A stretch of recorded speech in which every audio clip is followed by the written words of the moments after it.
government having woken up or somebody else having had a light bulb go off.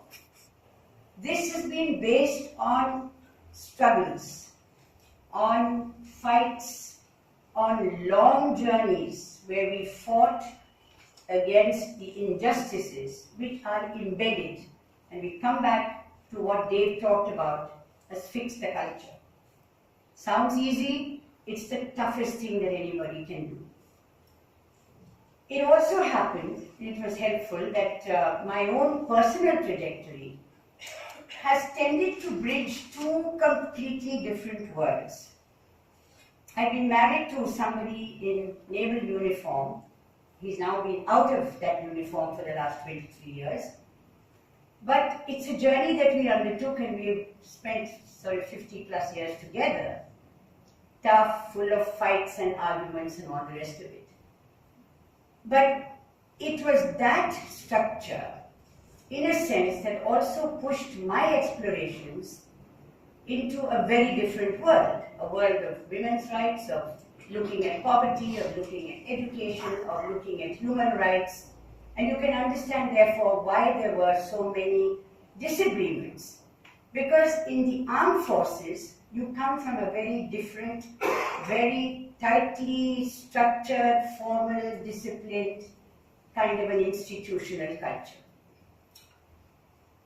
And it so happened that while some of us, and I just want to flag right away here, the team that was talking about gender, not just in the context of a module for the Navy, but because the work we were doing showed us that until we actually worked on gender sensitization modules, programs, capsules, from the basti level to the levels of the institutions with whom we were working in education and so on, we were never really going to be able to get very far with the kind of things we wanted to do.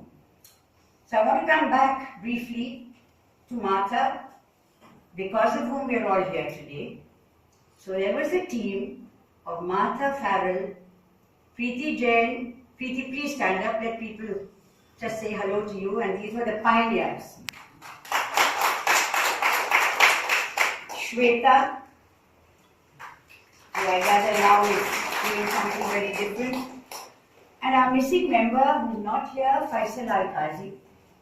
Many of us were together in setting up a group called Ankur, Society for Alternatives in Education.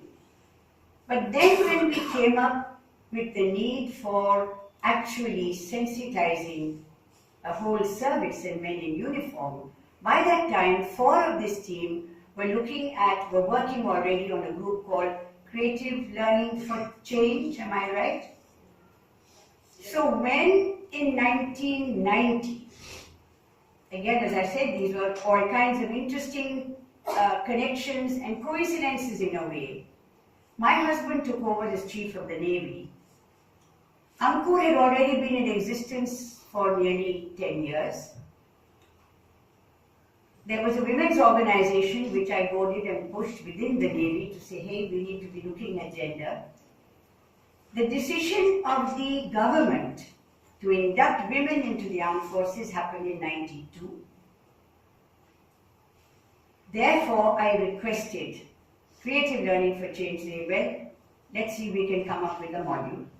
And clearly you needed to have an openness from the side of the service, who would otherwise not have thought about it. And I want to flag one other very significant event that happened, which I think in some ways, as I said, externalities sometimes play an interesting role. I don't think we could have pushed this kind of a training module had it not been for something that happened in your country, Dave. And you probably have heard about it. I don't know how many else have. It was the infamous tail hook incident that happened in the US Navy in 1991. I would recommend that you go back and take a look through on the internet as to what happened there. But this was with the US Naval Air Arm.